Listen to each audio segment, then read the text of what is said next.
What's up, investors? It's the Russian dude, and today we finally have a very requested by you guys guest here on this channel on this Thank God It's Monday podcast, Konstantin from Inside Russia. Welcome, Konstantin.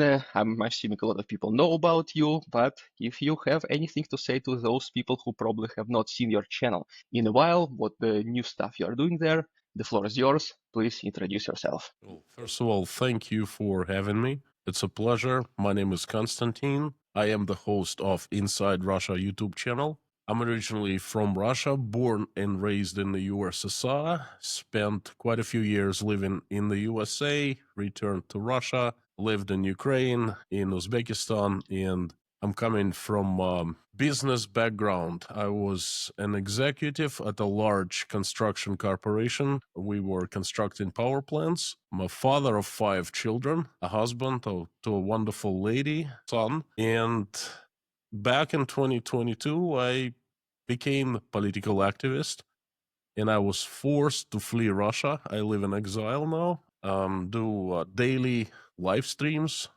daily shows on YouTube. And my purpose is to keep people informed of how Russia is transforming from, I don't know, from a new country, let's put it this way. Yes, thanks so much. So you did mention you're a business executive, you are used to be, or maybe you're still construction company. So you No, do know, obviously, you're not not anymore, anymore. unfortunately. Well, but you still obviously have an experience in business and economics and everything because many people, at least on my channel, I'm assuming on yours as well, they do see you as a very good expert in terms of Russian economics. And you do. I've seen a lot of your previous videos, most recent videos, they are about the Russian economy, which is obviously extremely important part for any country in any war. You simply cannot win war without money. I mean, it makes sense, right? So what do you think is the current state of the Russian economy? Well, first of all, I am economist by trade. I spent 3 years studying economics in Russia and then 4 years studying economics in the USA. And then I did some postgraduate programs in Moscow in Russia. I love, I'm economist. I love economics. I think that economy is the foundation of everything.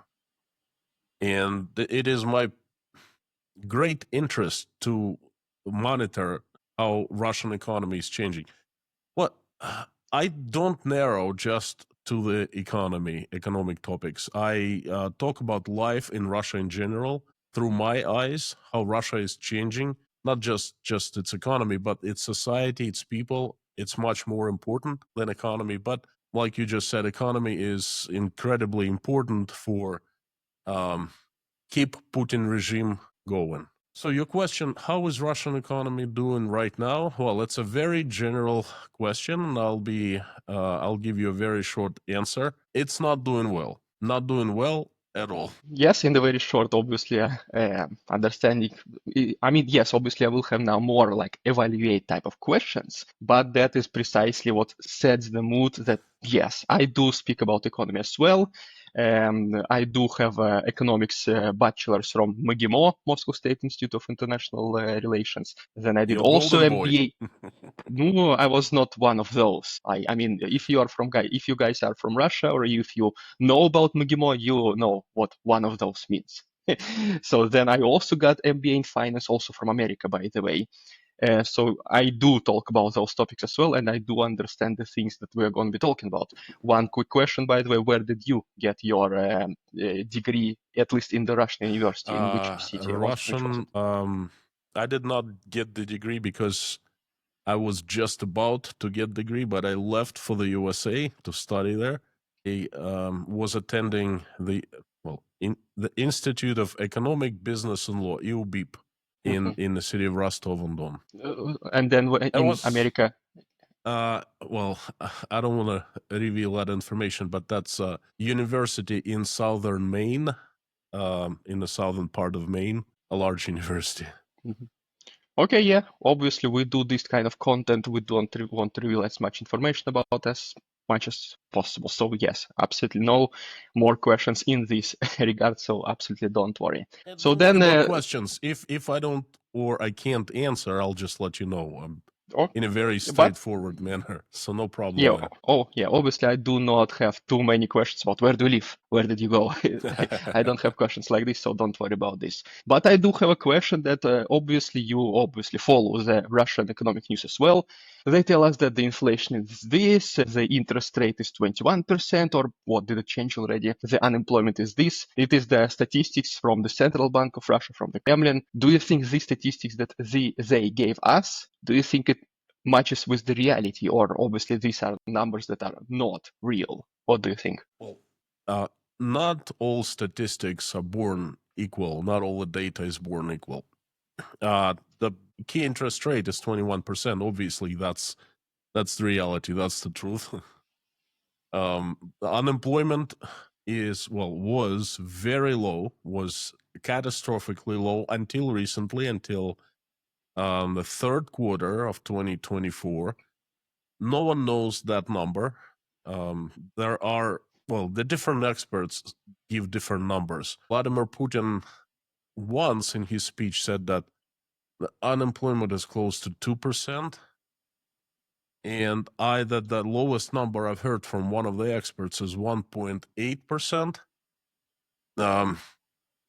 I don't know, but I think that until recently it was extremely low, around 2% somewhere. What else? What other numbers you would like my opinion on? It's not just like more about focusing on numbers. It's mostly, do you think that the numbers they give us, do you think they are real, or do they In make them general. look like in general? So mostly they are real numbers, you think, right? Well, the So numbers are given by Rosstat, Russian statistics agency, and of course, most of the numbers, most of its data is cooked. So I take it with a grain of salt, but I use it in my reports. I use it because the data that is coming from Rosstat right now is already pretty grim. And, the reality is much grimmer. But even if we look at the Rosstat data, we will see that Russia is in big trouble. I agree. I also made once again a couple of videos about economics as well. And yes, this is unfortunately, guys, the data that we have. We cannot go ourselves and ask thousands or even millions of Russians to come up with our own data. So yes, this is the data that we have. This is the data what we use, and this is the data. I also take it with the grain of salt. And for my personal understanding, I use this as a like borderline minimum type of data that they're gonna give us. So maybe the situation is much worse, but if the situation is more or less close to reality, the numbers will be somewhere around that point. And I mean, yes, 21% interest rate, this is like absolutely crazy. Double-digit interest rates, yeah, like I'm not even gonna One number talk. that they definitely lie about is the inflation. They give everyone this number of 9.52% inflation for the year 24. When in real life, I call it real time, real life inflation was around 38%, a little bit Yep. short of 40. That sounds about right, to be honest, because I mean, my parents are still in Russia, my relatives, friends, and they do send me sometimes prices. They do tell me how much they spend on groceries, restaurants. So that does sound about right, because, yeah, I mean, it is the data from the inside of Russia. Pun intended, name of your channel. So another thing, we did speak obviously about the Central Bank of Russia, and there's a very interesting person there, the head of the Central Bank of Russia, Elvira Nabiullina, who was seen, who might be still seen by some even pro-Russians or against Russians, pro-Ukrainian people, as a very like person who tries to maybe be in sitting on two chairs at the same time. She's kind of maybe not supporting Putin, or she's kind of doing her job or whatever. She's forced to do it. What do you personally think about Elvira Nabiullina? Is she an accomplice to Putin? Is she just doing her job, or is she forced to do it? Is she like a hostage of the situation? What is your personal opinion about Elvira Nabiullina? Well, that's not such an easy question. In order to understand the role of Elvira Nabiullina in Russian state, where do I start? I can't tell you. It's Elvira Nabiullina is the head of the central bank. No, she is a servant of the Tsar, of Vladimir Putin. She was appointed and she's been supported. She takes orders from one person and she executes them. We could clearly see. I always look for small things for the science. and then I share with everyone what I uncover. Um, Elvira Nabiullina was forced to lie everyone about inflation getting under control by Russian central bank. If you look at her press conferences, March of 2024, February of 2024, she was giving false promises to Russian people saying, hey, everything's fine. We're seeing disinflationary signs in the Russian economy. And when we forecast that by the end of 2024, inflation will be on target, 4%. Obviously, she was playing along, sugarcoating everything because there was election campaign. Remember, I call that time grand sugarcoating because the entire state, every single official, from top to bottom, sugarcoated the reality for Russian people, so they were uninformed of what was happening in reality in Russia. So they would be favorable to Vladimir Putin. Elvira said that.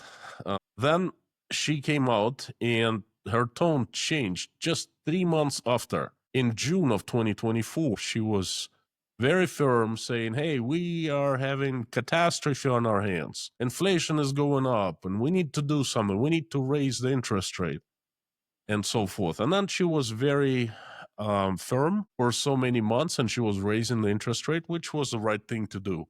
And then she got into a fight with Chemizov, that's the head of Russia's military-industrial complex.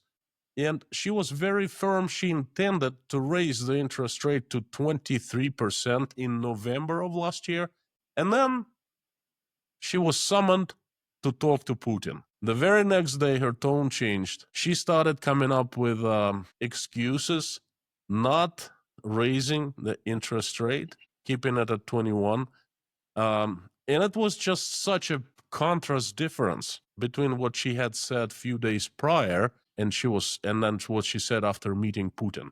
So look, this is the proof that she takes orders from Vladimir Putin.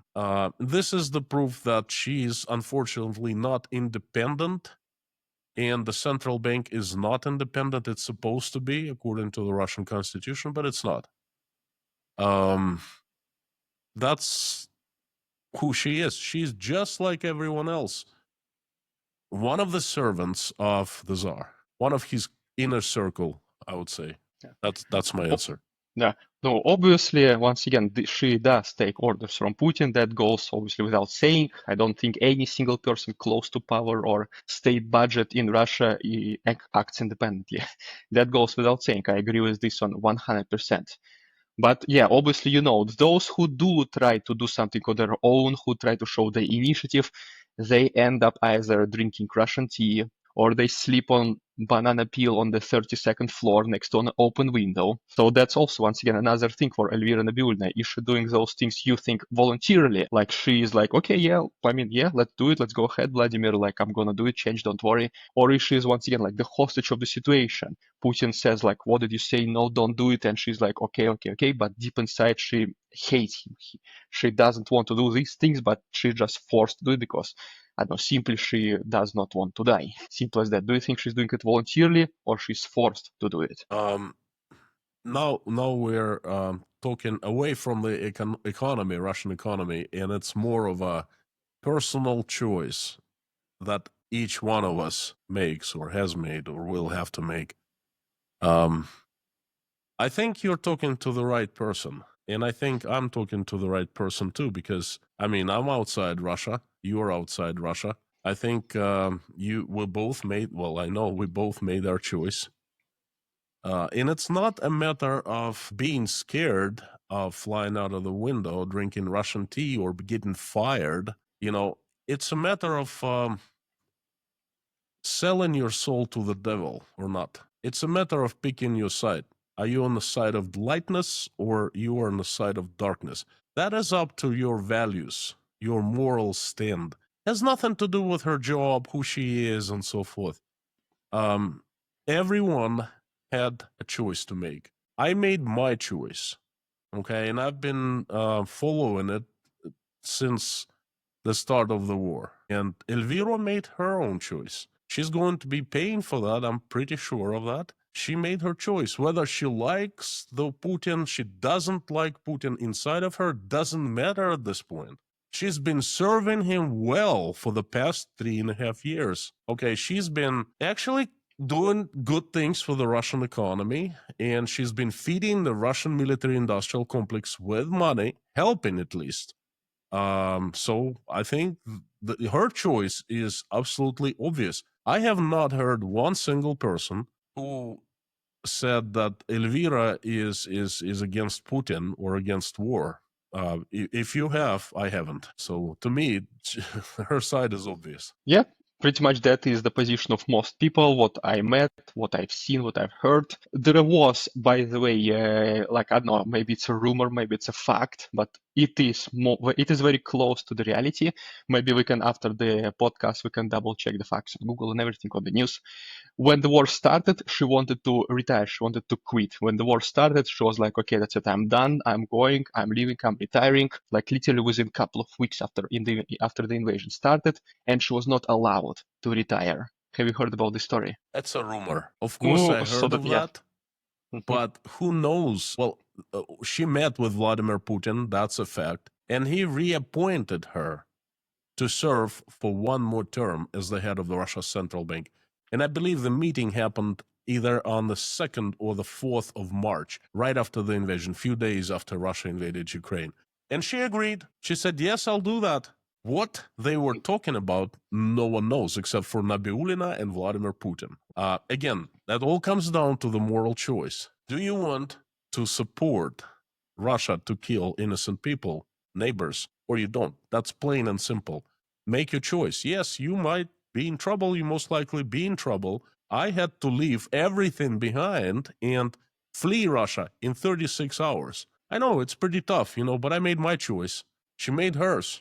Yeah, choices are made. If you don't want to serve the evil, no one can force you. Yeah, choices are made, actions, consequences. Whether you do it by force, I guess, yeah, or involuntarily, voluntarily. In the end, yeah, once it's a grand trial of all the war criminals, unfortunately for her, I guess she will be standing side by side, and yeah, it will be her time to prove she tried to do something else. But I mean, at that point, it won't matter. Yeah, I hear you loud and clear. That is the position once again of most people. So, well, once again, no complaints, no arguments here. Your position is very clear to me, and in many ways I support it. Then another thing, since right now we're also talking about the economy, where it's headed. What do you think, Elvira Nabiullina and Putin? And obviously, I think you might agree, by the way, before we go to the next question, I think you might agree that Putin doesn't like to listen to anyone. Whenever some very smart people propose him, it's better this way, but Putin is like, no, it doesn't matter. I know that this is my way, so we're going to do this way. You are not the boss here. I'm the boss here. I'm the one who gives orders. So I will not be surprised if some, not all, but if some economic decisions are also made by him, and then Elvira Nabiullina, against her economical mind will, she has to do it, and blah, blah, blah, blah, blah. So what do you think where the Russian economy is headed? In the future, will Putin and Nabiullina be able to save it? And in case they will be, if they will be able to save it, will be the ones who pay the price? Are the regular people, I don't know, the oligarchs, or Putin will find money, I don't know, from the outside world, from third countries, I don't know, China, Venezuela, things like this. If the economy is saved, who will be the one to pay the price to save it? What do you think? May I ask you a question? What do you mean by Yes. economy? Can economy be saved? What do you mean saved? What is I would better saved in say your? yes. I better say try to save. Because obviously they're not gonna just let it run off course. They're not gonna just let it run off the cliff. They will attempt some things to save it. And by saving, I mean, yeah, once again, the inflation, blah blah blah, quote unquote, is under control. The interest rates finally start to go down. The unemployment is at healthy 2-4% level, or whatever is healthy for the Russian economy. I know in America it's around 2%.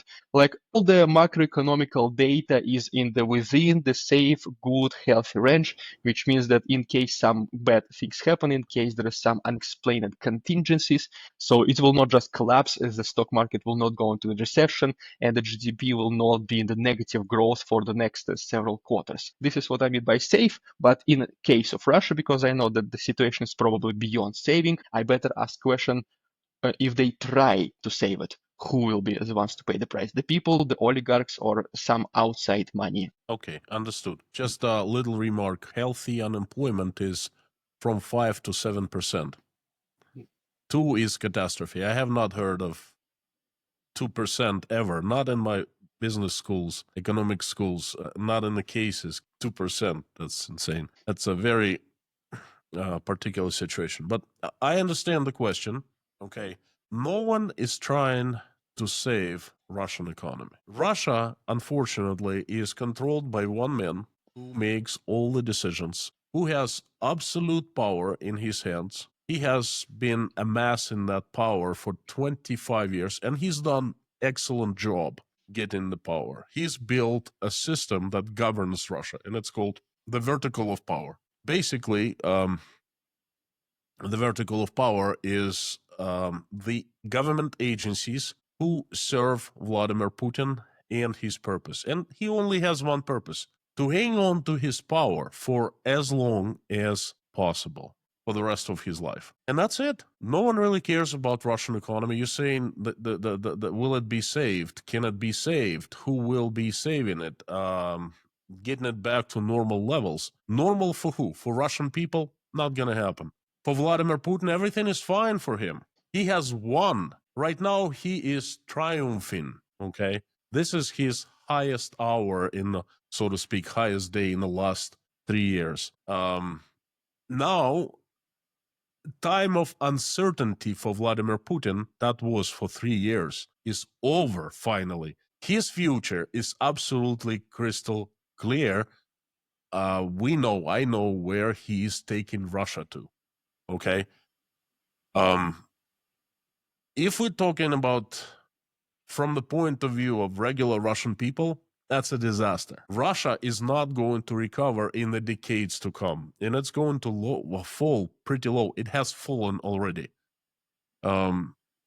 Russia is actually a very lucky country because it's full of natural resources, and for the last 50 years, it has been exploiting two natural resources. I call them the bread makers. They're oil and natural gas. Russia has fantastic riches and fantastic position in the world, geographical position. It's right next to Europe, the best, the most stable customer in the world.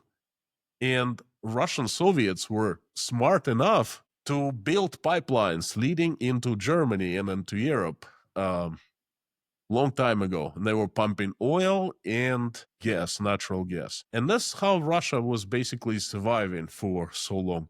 And the USSR couldn't even survive at that configuration, okay? And Russia was doing great because it was exporting natural gas and oil to Europe mostly and to some other countries. Up to 40% of federal budget was consisted of the bread makers.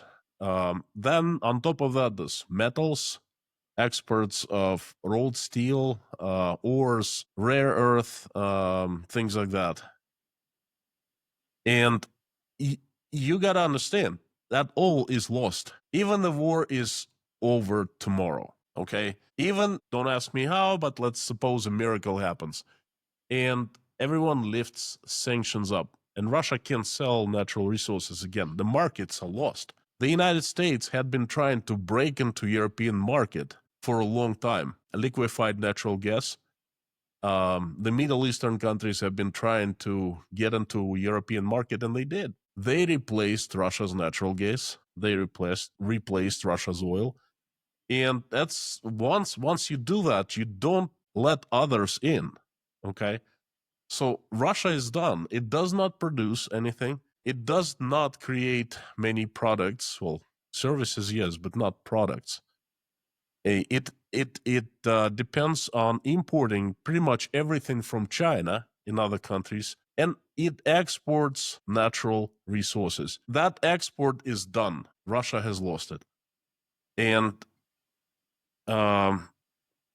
that means that Russia is up for very hard time for a long time, for decades.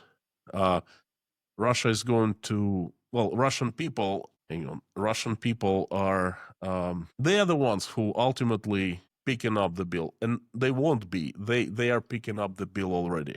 Okay, we're seeing it right now. So for Putin, everything's fine, and he will hang on to his power for some time longer. We don't know for how long, but Russian people, it's terrible already. They are picking up the bill. The future is pretty dark. I think it's Russia is done economically, and people will just going to be leading meager existence. So I tried to answer your question in a very, very short way because it's a big question. Yeah, people are always, unfortunately, the ones who end up paying the price. This thing does not change whether it's Russia, America, France, Germany, Egypt. The Unfortunately, most voters and the cases, yes. taxpayers. The voters and the taxpayers. Yes, unfortunately, this thing doesn't change. It's always the regular people, the common folk, who end up paying the price. And unfortunately, in Russian case, I think the price will be double because it's not just in terms of economics. It is also in terms of like, yeah, if the if the war is going to stop at its current state, like when Putin is not as acceptable of a man on the world stage as he is right now. Like, yeah, unfortunately, isolation, not too many renewed political and economic relations. Yeah, many countries will not be willing to accept Russian citizens or travelers. So unfortunately, yeah, the regular people will be the one, I agree, to pay the double price in this case. And also another question, probably one of our couple of last one questions. And last question will be very traditional and very interesting. And potentially, since you are from Russia, you will recognize this type of questions. So I'm just going to keep the intrigue going.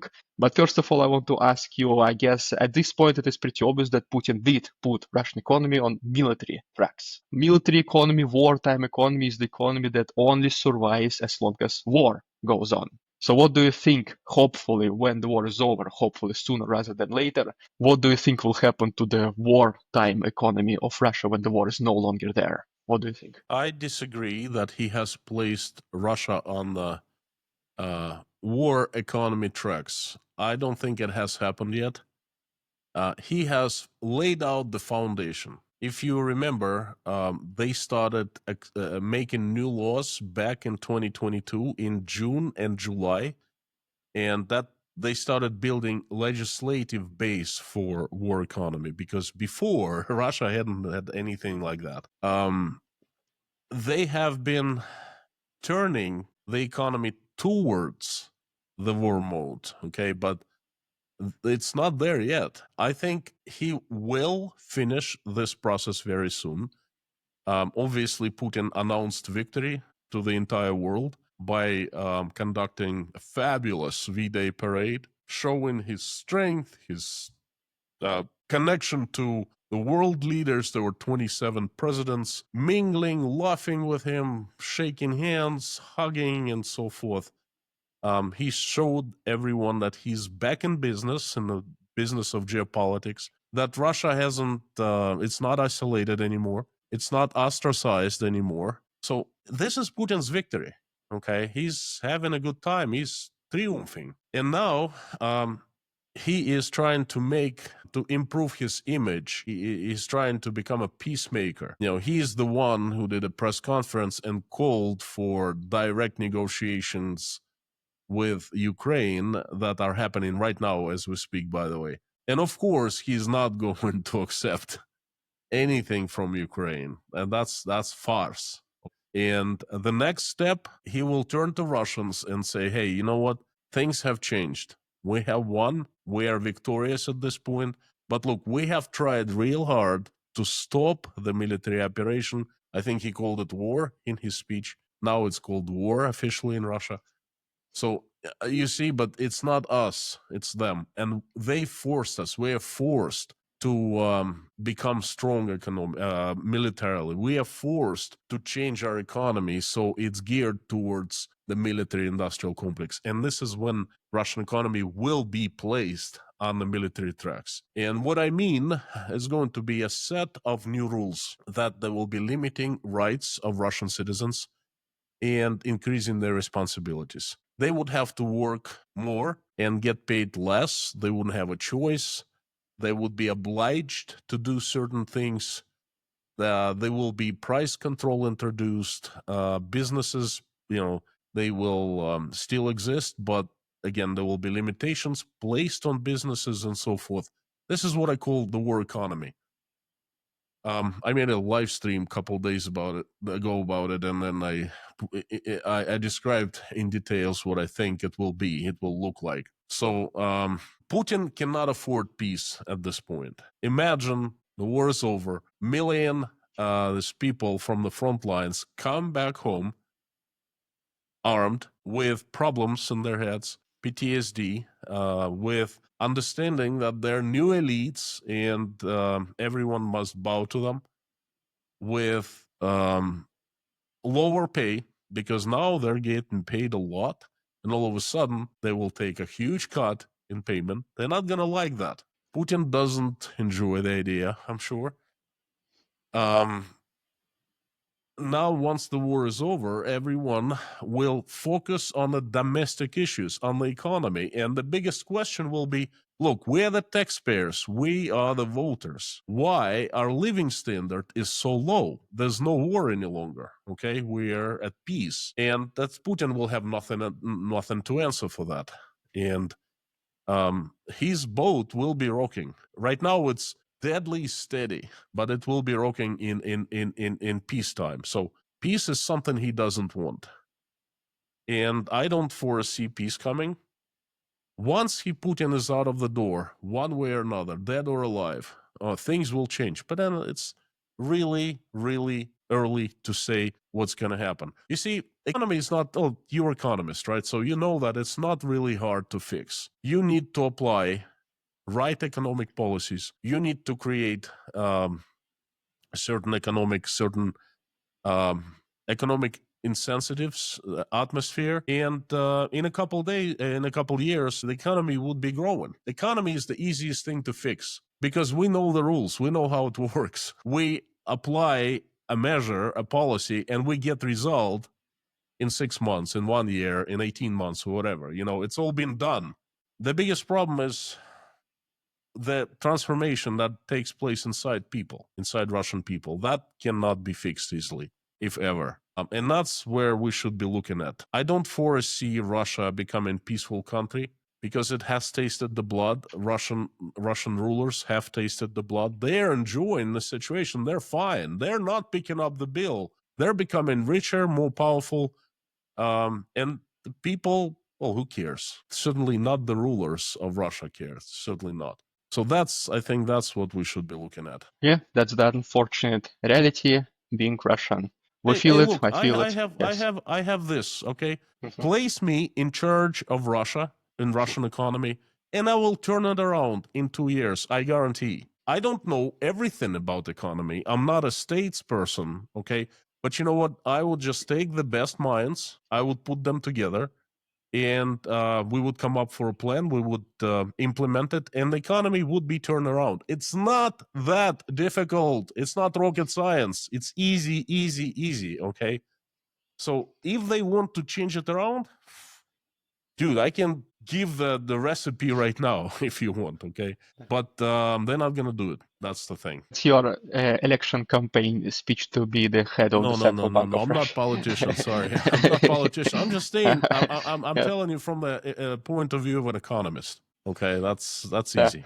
No, yeah, obviously on paper everything is easier, but then you face the human interactions, human capital, human restrictions, human barriers. You want to do this, but then somebody approaches you in the office, says like, let's not do it. Somebody higher management says, but yes, I know That's what you're talking exactly what I about. said. Place me Yes. in charge. Place me. If you Uh-huh. give me freedom to make decisions, I'll turn it around. By the way, you might be interested in learning.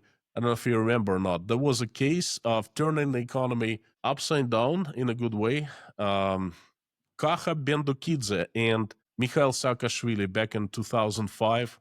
They literally rebuilt Georgian economy and they made it shine. Okay, so look no further. Just do what they did. That's all. What, once again, what was the name Kaha of it? Bendukidze. Fortunately, he Kaha died. Bendukidze. Uh-huh. Mikhail Well, Saakashvili was the president of Georgia, yeah. and he brought Kaha Bendukidze, used to be Russian oligarch, but when Putin got into power, Kaha fled Russia. He sold everything. He said, I don't want to take part of it.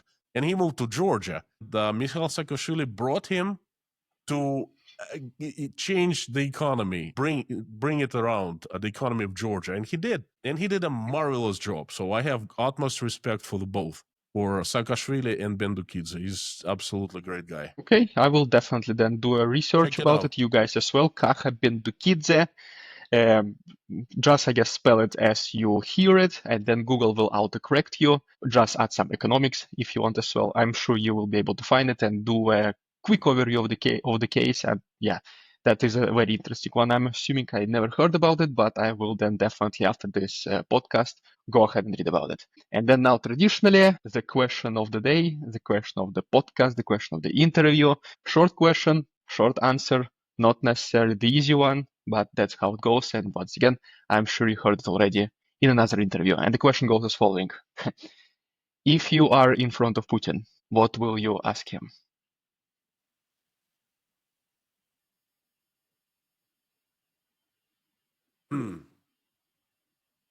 Interesting. Just give me a second here. I would look into his eyes and I would ask him, was it worth it?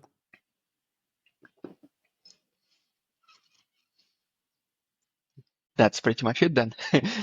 That is pretty much it then. We'll always leave it as it is, very ambiguous, open for interpretation. And then you guys in the comments can also debate what will you ask Putin and what do you think his answer will be. That's how it goes. We always end abruptly like this. Thank you so much, Konstantin from Inside Russia, for appearing on this channel. I will obviously leave your link to the YouTube channel down below in the description, in the pinned comment. Please let us know if there's any other platforms where people can find you. I will leave those things down below as well. Patreon. I do 9 news a day for patrons of Inside Russia because, well, you know as well as I do, it's Russia is erupting with different news right now, and I do every Friday I do crazy news update. I choose about dozen pieces of news or so. But the thing is, I have so many, I have to choose from the news because every single day something crazy comes out of Russia. So I carefully select 9 news per day and I put my commentaries in my analysis and I make them available to patrons of Inside Russia. So basically, these are 2 main platforms. I'm on YouTube. I do my daily shows and live streams, and Patreon, I keep people informed on everything they want to know about Russia. Okay, I will leave those 2 things in the description, in the pinned comment. You guys go ahead and check them out. Subscribe to Inside Russia. Check out the Patreon. This is, as YouTubers from Russia, sometimes at some point becomes the main source of our income here, of our work on YouTube. So definitely go ahead and check. Once again, thanks so much for appearing here. It was a pleasure talking to you. I'm sure, not even assume, but I'm sure that people will love this conversation. You are, I would say, the most requested guest. I'm not even like, go ahead and check the comments. You are the most requested guest here. So Thank you. people, hopefully you will enjoy this conversation. Thanks so much for watching. Thank God it's Monday podcast. And guys, see you tomorrow. Bye. Thank you so very much.